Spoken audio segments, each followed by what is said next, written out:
Champaran IAS online class में आप लोग का स्वागत है। एक बार मैं फिर प्रकाश कुमार आप लोग के साथ एंथ्रोपोलॉजी का क्लास लेके उपस्थित हुआ हूं।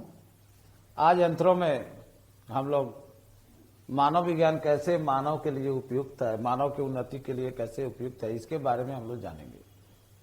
देखिए, सबसे पहले जो है मानव विज्ञान का जितना भी उपयोगिता है वह अंतिम रूप से मानव के लिए ही है। मानव की उन्नति में ये कैसे उपयुक्त है इसको हम लोग देखेंगे।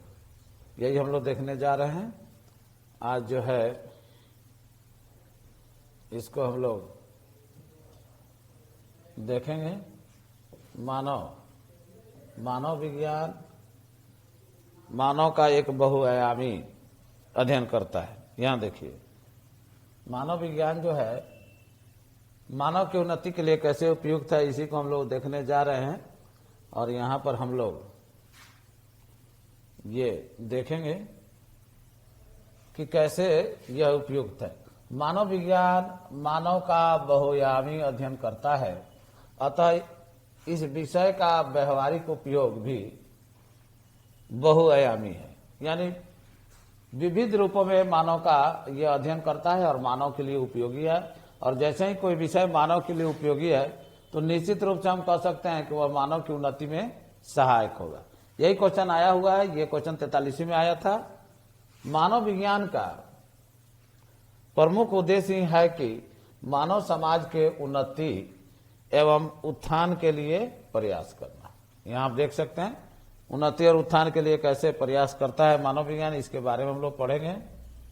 अतः मानव शास्त्र मानव के उन्नति के लिए उपयुक्त है। इसे निम्न बिंदुओं में वर्णित किया जा सकता है। देखिए, मानव शास्त्र कैसे मानव के लिए उपयुक्त है, इसको हम लोग को वर्णन करना होगा, तो इसे निम्न बिंदुओं में हम लोग वर्णित कर सकते हैं। देखिए, ब्रिटिश औपनिवेशिक प्रशासन में जब अंग्रेजों का शासन था, इसकी उपयोगिता काफी रही है। जब जनजातीय संस्कृति को समझकर जनजातीय गतिरोध दूर करने के लिए एवं उनके प्रथाओं और परंपराओं को देखकर प्रशासन चलाने में मानव शास्त्रियों ने इसका प्रयोग किया। आगे बढ़ते हैं हम लोग। औद्योगिक संबंधों, यहां पर देख सकते हैं आप लोग।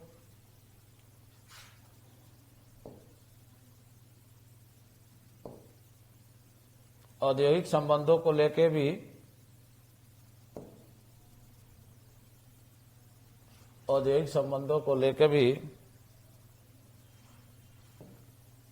श्रमिक और मालिकों में अक्सर विवाद होते रहता था। इस संबंध को सुधारने के लिए मानव शास्त्रीय ज्ञान का उपयोग किया गया है। देखिए, कल कारखानों में भी श्रमिक और मालिक में हमेशा वेतन, मजदूरी, जीवन स्तर के सुधार को लेकर हमेशा लड़ाई झगड़े होते रहते थे। ऐसी स्थिति में मानव शास्त्र काफी कारगर साबित हुआ। मानव शास्त्र का जो ज्ञान था उसको वहां पर अप्लाइड करके मानव की उन्नति में इसका इस्तेमाल किया गया। आगे देखते हैं। जनजातीय समस्याओं के समाधान में मानव शास्त्र ने अपना अधिकतम योगदान दिया है। ये भी काफी इंपॉर्टेंट है।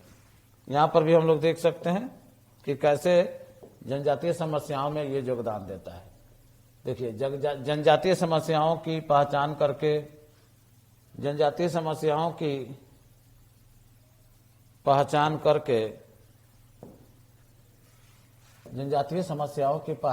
करके उसके सामाजिक सांस्कृतिक व्यवस्था के अनुरूप प्रशासन को योजना निर्माण में सलाह सुझाव दिए हैं।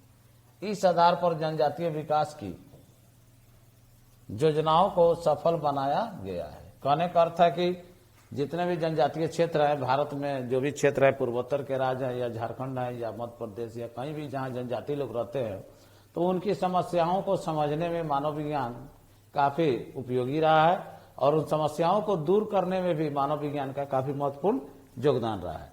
अब देखिए, जनजातीय समस्याओं में कई तरह की समस्याएं हैं, जैसे गरीबी है, ऋणग्रस्तता है, बेरोजगारी है, भूमि विस्थापन है। भूमि विस्थापन के हल में मानव शास्त्रियों ने काफी महत्वपूर्ण योगदान दिया है। जनजाति लोग जो है काफी समस्याओं से जूझते रहते हैं। ऐसी स्थिति में मानव शास्त्रियों ने मानव शास्त्रीय अध्ययन का उपयोग करके मानव विज्ञान को मानव की उन्नति में सहायक बनाया है, मानव की उन्नति में काफी सहायक बनाया है। अब यहां देखिए, प्रजातीय भ्रांति तथा प्रजातीय मिथक को दूर करने में मानव शास्त्रीय दृष्टिकोण सर्वोपरि है। इस प्रकार मानव विज्ञान ने प्रजातिवाद या प्रजाति श्रेष्ठता जैसी अवधारणा पर प्रश्न चिन्ह लगाकर प्रजातीय भेदभाव मिटाने का प्रयास किया है। हम लोग जानते हैं कि मानव की कई प्रजातियां हैं। देखिए, कई प्रजातियों में यह समस्या या यह मिथक रहती है कि मेरी जो प्रजाति है वो श्रेष्ठ है। साइंस के अनुसार अगर देखा जाए तो साइंस के अनुसार हम लोग होमो सैपियंस, मानव जो है होमो सैपियंस, इसका जो वैज्ञानिक नाम है, सभी मानव जो है जेनेटिकली एक समान है। लेकिन प्रजाति, विभिन्न प्रकार की जो प्रजाति पाए जाते हैं, अब इन प्रजातियों को लेकर कई प्रजातियों में ये मतभेद रहता है कि हमारी जो जाति है, प्रजाति है, जो श्रेष्ठ है, हमारी भाषा श्रेष्ठ है, हमारी क्षेत्र श्रेष्ठ है।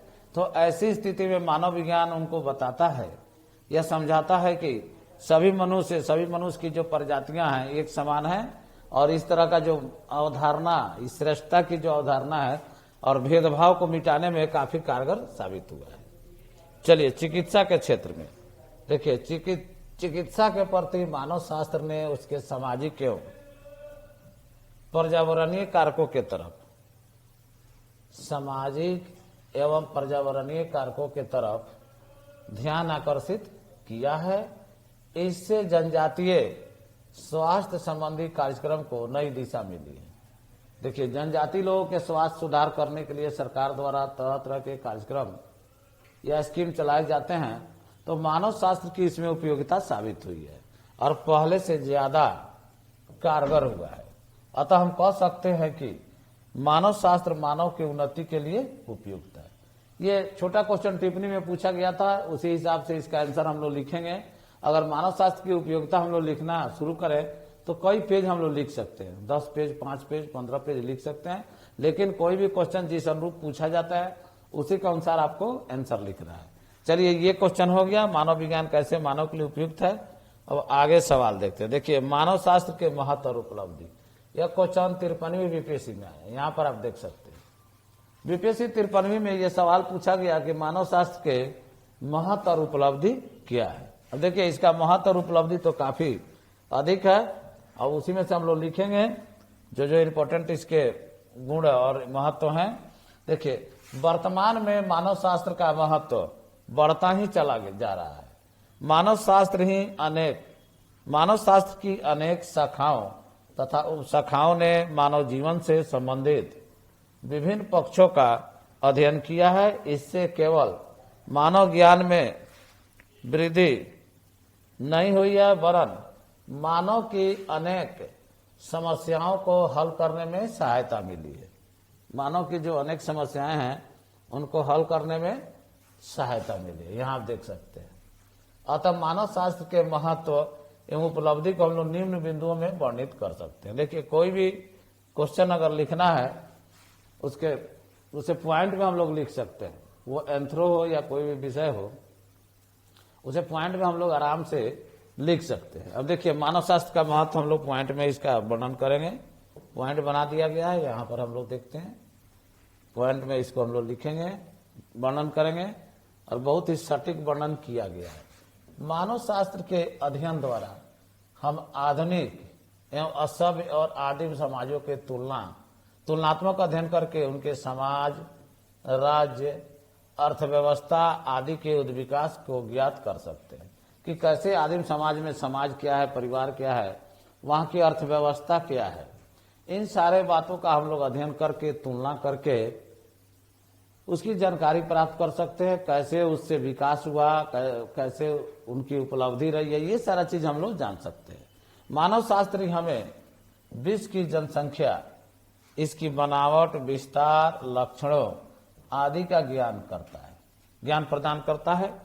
मानव शास्त्र विश्व की विभिन्न संस्कृतियों को समझने का प्रयास भी करता है। सांस्कृतिक समानता और विभिन्नता को जानकर हमसे पारस्परिक बोध बढ़ाता है। देखिए, मानव शास्त्र जो है विभिन्न संस्कृतियों से एक दूसरे को कनेक्ट करता है। यहाँ पर देखिए, मानव शास्त्र में वर्तमान में प्रौद्योगिक और नगरीय समाज का भी अध्ययन प्रारंभ कर दिया गया है। अतः मानव शास्त्र सिर्फ हमें आदिम समाजों के बारे में ही नहीं, केवल हमें आदिम समाजों के बारे में ही नहीं, वरन आधुनिक विकसित नगरीय और तकनीकी समाजों के बारे में भी व्यवस्थित ज्ञान प्रदान करता है। ये काफी इंपॉर्टेंट है। पहले हम लोग को मानव शास्त्र में ये कॉन्सेप्ट था कि केवल आदिम समाज के बारे में ही यहाँ पर चर्चा की जाती है, लेकिन ये कंसेप्ट हम लोग तोड़ेंगे। आदिम समाज के साथ साथ जो नगरीय समाज है, जो औद्योगिक समाज है, उन सारे समाजों का अध्ययन मानव शास्त्र में किया जाता है। देखिए, व्यवहारिक मानव विज्ञान की एक शाखा जो आप लोग पढ़ चुके हैं। व्यवहारिक मानव विज्ञान ने भी अनेक मानवीय और सामाजिक समस्याओं को सुलझाने में योगदान दिया है, जिसका ज्ञान इसके अध्ययन से ही स्पष्ट होता है, संभव है। आइए, भाषाई मानव विज्ञान। देखिए, मानव विज्ञान की एक शाखा है भाषाई मानव विज्ञान। भाषाई मानव शास्त्र किसी भाषा के इतिहास की स्थापना करने में सहायक होता है।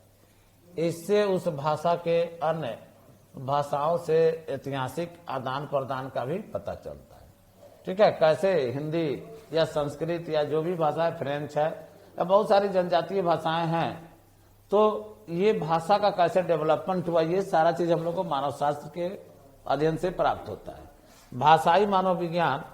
भाषाई मानव शास्त्र का मुख्य उद्देश्य भाषा और संस्कृति के संबंध का अध्ययन करना है। किसी भाषा में प्रयुक्त शब्दों एवं वाक्यांशों के अध्ययन से यह अनुमान लगाया जा सकता है कि लोगों ने किस प्रकार अपनी भाषा सीखी एवं किस माध्यम से संस्कृति के विचारों का संचार हुआ। इस प्रकार मानव शास्त्र की महत्व और उपलब्धि काफी व्यापक है, जो मानव जीवन के विभिन्न क्षेत्रों में देखी जा सकती है। यह भी क्वेश्चन आपको छोटा सा पूछा गया था। मानव शास्त्र का महत्व और उपलब्धि, मानव शास्त्र की समाज के बारे में, भाषा के बारे में, नगरीय सभ्यता, ग्रामीण सभ्यता या जनजातीय सभ्यता, ये सारा चीज हम लोग यहाँ पर अध्ययन करते हैं इसके महत्व में। अब चलिए एक इंपॉर्टेंट सवाल और देखते हैं हम लोग। सामाजिक सांस्कृतिक मानव विज्ञान सुपर हॉट सवाल है। अब जो इसकी जो शाखाएं हैं, उस शाखाओं के बारे में हम लोग अध्ययन करने लगेंगे। ठीक है, जो शाखा है उसके बारे में हम लोग अध्ययन करेंगे। सबसे पहले हम लोग देखिए, यहाँ पर सामाजिक सांस्कृतिक मानव शास्त्र में अर्थ, परिभाषा, महत्व, इसकी प्रासंगिकता है, विषय वस्तु, ये सारा चीज हम लोग जानेंगे। ये क्वेश्चन बहुत ही इंपॉर्टेंट है। ये 67वीं बीपीएससी के लिए काफी इंपॉर्टेंट है, 68वीं में भी आ सकता है। काफी इंपॉर्टेंट है दोनों बीपीएससी में। ये क्वेश्चन 53 से 55 बीपीएससी, फिर उसके पहले 43वीं बीपीएससी और 42वीं बीपीएससी में आया हुआ है। आप लोग इस क्वेश्चन को जरूर अच्छा से याद कर लेंगे। सामाजिक सांस्कृतिक मानव विज्ञान जो है, मानव शास्त्र की जो 5 शाखाएं हैं, उसमें से पहला हम लोग आज शुरू करने जा रहे हैं। देखिए, सबसे पहले इसका अर्थ हम लोग देखेंगे। अर्थ और परिभाषा, सटीक अर्थ और सटीक परिभाषा इसका लिख रहा है। उसके बाद इसके बारे में डिटेल लिख रहा है। देखिए, सामाजिक सांस्कृतिक मानव विज्ञान मानव के सामाजिक सांस्कृतिक पहलू का अध्ययन करता है। वस्तुतः मानव एक सामाजिक सांस्कृतिक प्राणी है। सामाजिक सांस्कृतिक मानव विज्ञान इसी परिप्रेक्ष्य में मानव का अध्ययन करता है। देखिए, शुरू से ही हम लोग जानते हैं कि मनुष्य एक सामाजिक प्राणी, ये शुरू से ही हम लोग जानते हैं। कहा भी जाता है, बहुत सारे विद्वानों ने कहा है कि मनुष्य एक सामाजिक प्राणी। और जब सामाजिक सांस्कृतिक विज्ञान का हम लोग अध्ययन करते हैं, मानव विज्ञान का, तो इसी परिप्रेक्ष्य में हम लोग मानव का अध्ययन करते हैं। बढ़ते हैं आगे। वास्तव में सामाजिक सांस्कृतिक मानव शास्त्र, यहां देखिए, वास्तव में सामाजिक मानव शास्त्र जो है सांस्कृतिक मानव शास्त्र का एक उपशाखा है जिसका संबंध मानव के सामाजिक व्यवहार, संरचना एवं संस्थाओं के अध्ययन से है। ठीक है, इसको याद रखेंगे। सामाजिक मानव शास्त्र जो है सांस्कृतिक मानव शास्त्र की एक उपशाखा है। जिसका संबंध मानव के सामाजिक व्यवहार, संरचना और संस्थाओं के अध्ययन से है। आगे हम लोग देखते हैं, प्रायः लोग सांस्कृतिक मानव शास्त्र और सामाजिक मानव शास्त्र में अंतर नहीं करते। देखिए, कई लोग इसको एक ही समझते हैं। ऐसी प्रवृत्ति अमेरिका में देखने को अधिक मिलती है। यूएसए में मानव शास्त्र में अगर जाएंगे तो वहां पर यह जो प्रवृत्ति हम लोग देखे कि सामाजिक मानव विज्ञान और सांस्कृतिक मानव विज्ञान दोनों को एक ही में देखा जाता है, अंतर नहीं किया जाता है वहां यूएसए में। यहाँ मूलतः अमेरिकी मानव शास्त्री संस्कृति के अध्ययन को केंद्रीय स्थान प्रदान करते हैं, संस्कृति का ही अध्ययन करते हैं। उनके अनुसार जो संस्कृति का जो अध्ययन है, अध्ययन के आधार पर समाज का अध्ययन किया जा सकता है। यूएसए के जो मानव शास्त्री हैं उनका कहना है कि समाज का अध्ययन करना है तो संस्कृति के आधार पर हम लोग कर सकते हैं। इनके अनुसार संस्कृति की अवधारणा अधिक व्यापक है। संस्कृति की अवधारणा जो है अधिक व्यापक है। ये अमेरिकी मानव शास्त्री का है। उनका अनुसार संस्कृति की जो अवधारणा है काफी व्यापक है। संस्कृति वह समग्रता है जिसमें धर्म, प्रथा, परंपरा, ज्ञान, विश्वास, समाज, अर्थव्यवस्था, राजनीतिक व्यवस्था इत्यादि का अध्ययन शामिल है। देखिए, ये संस्कृति कितना व्यापक है। इसमें धर्म, ज्ञान, परंपरा, प्रथा, समाज, राजनीतिक व्यवस्था इत्यादि का अध्ययन हम लोग करते हैं। आगे देखिए, ज्ञातव्य हो कि संस्कृति केवल मानव में पाई जाती है, जबकि सामाजिक तत्व जो है वो पशु समाज में भी पाया जाता है। सामाजिक तत्व जो है पशु समाज में भी पाया जाता है। यहाँ पर हम लोग देख सकते हैं मानव में और दोनों में क्या अंतर है। पशु में और मानव में सबसे बड़ा अंतर है संस्कृति का अंतर है। सामाजिक तत्व जो है पशु समाज में भी पाया जाता है। अतः मानव विज्ञान मुख्यतः संस्कृति के अध्ययन पर केंद्रित है। इस प्रकार अमेरिका में सांस्कृतिक मानव शास्त्र पर अधिक जोर दिया जाता है। मॉर्गन जैसे मानव शास्त्री और फिर लोबी जैसे मानव शास्त्री ने इस मत का समर्थन किया है, पुष्टि किया है या समर्थन किया है। अब आपसे अगर पूछा जाए कि सांस्कृतिक मानव विज्ञान सबसे अधिक कहाँ प्रभावी है या कहाँ प्रचलित है, तो हम लोग आंसर देंगे कि अमेरिका में है। सांस्कृतिक मानव विज्ञान मुख्य रूप से अमेरिका में प्रचलित है और इसको जो मान्यता देने वाले जो मानव शास्त्री हैं मॉर्गन है, लोबी है। लेकिन इंग्लैंड में आइएगा तो बिल्कुल इसके उल्टा है। अब देखिए, इंग्लैंड में, ब्रिटेन में आते हैं हम लोग, लेकिन ब्रिटिश तथा इंग्लैंड के मानव शास्त्रियों ने, ब्रिटिश मानव शास्त्री और इंग्लैंड के जो मानव शास्त्री है उनका मत जो है बिल्कुल अलग है। यहाँ देख सकते हैं, ब्रिटिश तथा इंग्लैंड के मानव शास्त्रियों ने मानव के अध्ययन में समाज को केंद्रीय स्थान प्रदान करते हैं ये लोग। इनका मुख्य कारण यह है कि ब्रिटेन में मानव विज्ञान का विकास समाज शास्त्र की उप शाखा के रूप में हुआ है।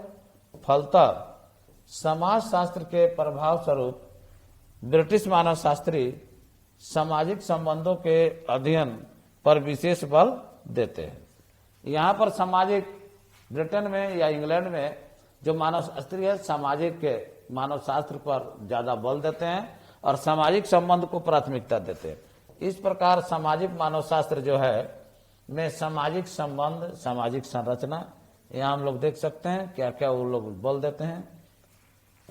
सामाजिक संबंध, सामाजिक संरचना, सामाजिक संगठन, सामाजिक व्यवहार, परिवार, विवाह, नातेदारी, वंशानुक्रम इत्यादि पहलुओं के अध्ययन पर ध्यान केंद्रित किया गया है।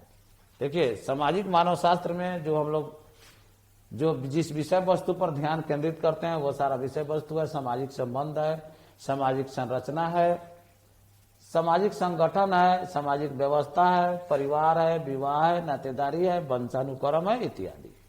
फलतः सामाजिक मानव शास्त्र जैसे पदों का उपयोग किया गया है। ब्रिटिश मत की दिशा में देखिए कई मानव शास्त्री इसके समर्थन में। सबसे चर्चित है इमाइल दुर्खिम तथा रेडक्लिफ ब्राउन जैसे मानव शास्त्रियों का महत्वपूर्ण योगदान रहा है। देखिए, ब्रिटेन के जो मानव शास्त्र का जो डेवलपमेंट हुआ है, जो थॉट वहां डेवलप हुआ कि सामाजिक मानव शास्त्र को ही हम लोग ध्यान केंद्र केंद्र में रख उसको अध्ययन करेंगे। इसमें दो बड़े मानव शास्त्री का नाम आता है, रेडक्लिफ ब्राउन का आता है और इमाइल दुर्खिम का आता है। यहां पर आप देख सकते हैं रेडक्लिफ ब्राउन और इमाइल दुर्खिम और रेडक्लिफ ब्राउन, ये काफी चर्चित मानव शास्त्री हैं इस मत के। इस प्रकार हम लोग अगर देखें, इस प्रकार ब्रिटिश और अमेरिकी मानव शास्त्रियों के दृष्टिकोण में व्यापक अंतर है। यहां देख सकते हैं दृष्टिकोण में पर्याप्त भिन्नता है, किंतु हाल के वर्षों में सामाजिक और सांस्कृतिक मानव विज्ञान के ब्रिटिश और अमेरिकी परंपराओं के बीच समन्वय हुआ है। कहने का अर्थ है कि उन दोनों लोगों ने सोचा कि जो सांस्कृतिक मानव शास्त्र है और सामाजिक मानव शास्त्र है, अलग अलग इस पर बल देने से ठीक है कि दोनों में समन्वय किया जाए। तो हाल के वर्षों में, इधर कुछ वर्षों से सामाजिक सांस्कृतिक मानव शास्त्र में दोनों में समन्वय हुआ है, जिसके फलतः सामाजिक सांस्कृतिक मानव विज्ञान का पद प्रचलन हुआ है। अब दोनों को एक साथ हम लोग पढ़ते हैं। सामाजिक सांस्कृतिक मानव विज्ञान का प्रचलन हुआ है, जो मानव के सामाजिक सांस्कृतिक पहलू का संतुलित अध्ययन करता है। यहां देखिए, अब जो है अलग अलग नहीं, सामाजिक सांस्कृतिक अलग अलग नहीं, अब दोनों के एक साथ हम लोग एक पद में पढ़ेंगे। सामाजिक सांस्कृतिक मानव विज्ञान और मानव के सामाजिक सांस्कृतिक पहलू का संतुलित अध्ययन करता है। विभिन्न मानव शास्त्रियों ने अपने अपने अनुसार सामाजिक मानव शास्त्र की परिभाषा दी है। देखिए, सामाजिक मानव शास्त्र की कई मानव शास्त्रियों ने परिभाषा भी दी है। इसमें एक है पिडिंगटन के अनुसार सामाजिक मानव शास्त्री, यहां पर देखिए, सामाजिक मानव शास्त्री जो हैं समकालीन आदिम समुदायों की संस्कृतियों का अध्ययन करते हैं। ये याद रखिएगा, ये पिडिंगटन का कहना है। पिडिंगटन का जो कथन है, समकालीन आदि समुदाय की संस्कृतियों का अध्ययन करते हैं। जबकि रेडक्लिफ ब्राउन ने लिखा है, इनका देखिए क्या परिभाषा है, कि सामाजिक मानव शास्त्र समाज शास्त्र की वह शाखा है जो आदिम पूर्व साक्षर समाजों का अध्ययन करते हैं। देखिए, ये भी बहुत इंपॉर्टेंट परिभाषा है इनका। एक परिभाषा है इवांस प्रिचार्ड का, अब इसको देखते हैं। इवांस प्रिचार्ड के अनुसार, यहां पर देखिए, इवांस प्रिचार्ड के अनुसार सामाजिक मानव शास्त्र समाज शास्त्रीय अध्ययनों की एक शाखा माना जा सकता है, जो मुख्यतः आदिम समाजों के अध्ययन से संबंध है। देखिए, आदिम समाज के अध्ययन पर ये बल देते हैं इवांस प्रिचार्ड। सब लोगों ने अपना अपना मत दिया है, सामाजिक मानव शास्त्र का परिभाषा देने का प्रयास किया है। अब देखिए, हवेल के अनुसार, हवेल भी एक जाने माने मानव शास्त्री हैं।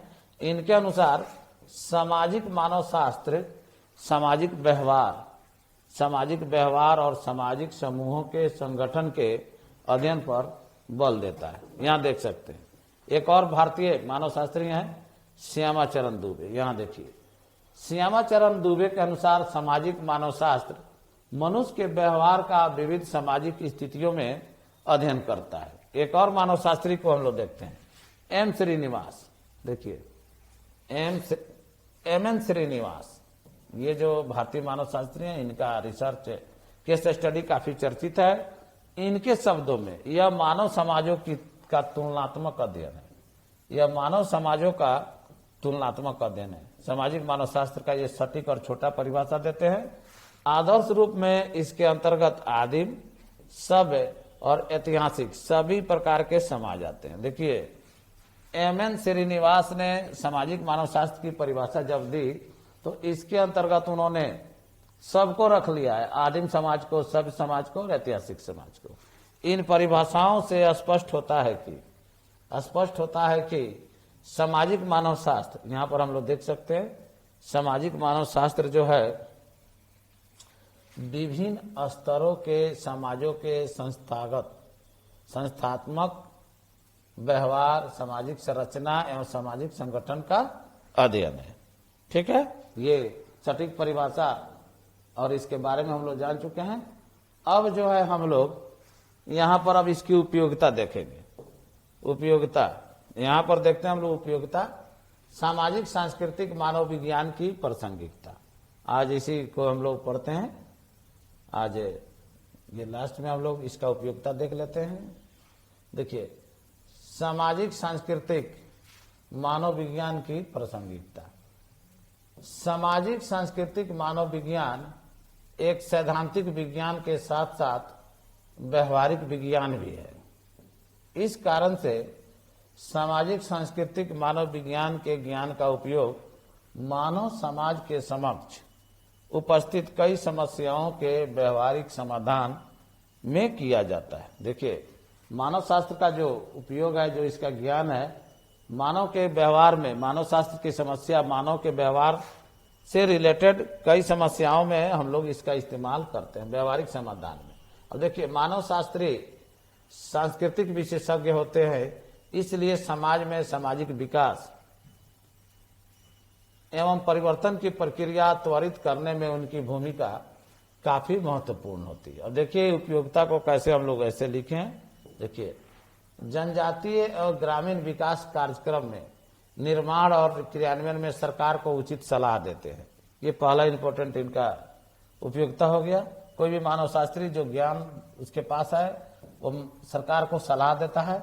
वर्तमान समय में कई मानव शास्त्रियों द्वारा जनजातीय क्षेत्र हेतु कई योजना एवं कार्यक्रम को स्वयं बनाया गया है। इसके लिए सरकार द्वारा अनुदान भी दिया जाता है। और भी यहाँ पर देख सकते हैं, इस प्रकार सामाजिक परिवर्तन एवं विकास में मानव शास्त्रियों का जो सक्रिय भूमिका को स्वीकार किया गया है।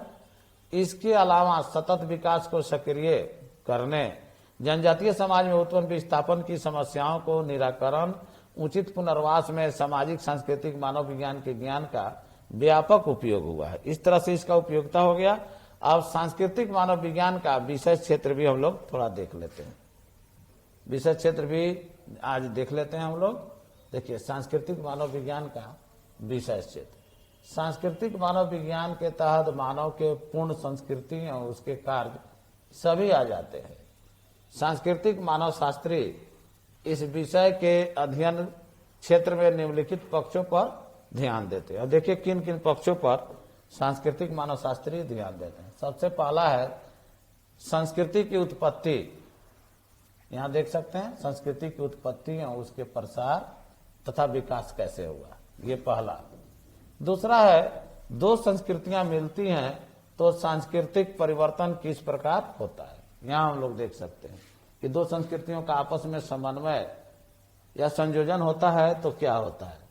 स्व संस्कृतिकरण की प्रक्रिया क्या है, जो एक पीढ़ी से दूसरे पीढ़ी में संस्कृति का हस्तांतरण करती है। मानव अपने व्यवहारों से संस्कृति के साथ किस प्रकार अनुकूलन करता है, ये देखते हैं हम लोग इसमें। मानव संस्कृतियों के अभौतिक पक्ष, धर्म, रीति रिवाज, विश्वास, वैश्विक दृष्टिकोण एवं भौतिक पक्ष, तकनीकी, निर्माण कला, उपकरण इत्यादि का भी अध्ययन इसमें किया जाता है। ठीक है, आगे हम लोग देखते हैं। सांस्कृतिक मानव विज्ञान के में मानव शास्त्री इन विभिन्न विषय क्षेत्रों का अध्ययन विभिन्न उपशाखाओं के माध्यम से करते हैं। जैसे सामाजिक मानव विज्ञान, यहाँ देखिए उपशाखा के रूप में आर्थिक मानव विज्ञान, राजनीतिक मानव विज्ञान, मनोवैज्ञानिक मानव विज्ञान। इस प्रकार संस्कृति मानव विज्ञान इस प्रकार मानव व्यवहारों का एकीकृत अध्ययन है। इसमें प्रकार्यात्मक यानी फंक्शनल पहलू पर ध्यान दिया जाता है। अब जो है नेक्स्ट क्लास में हम लोग सामाजिक मानव शास्त्र की जो विषय वस्तु है इसको देखेंगे। चलिए, चंपारण इस ऑनलाइन क्लास में आज इतना ही। धन्यवाद।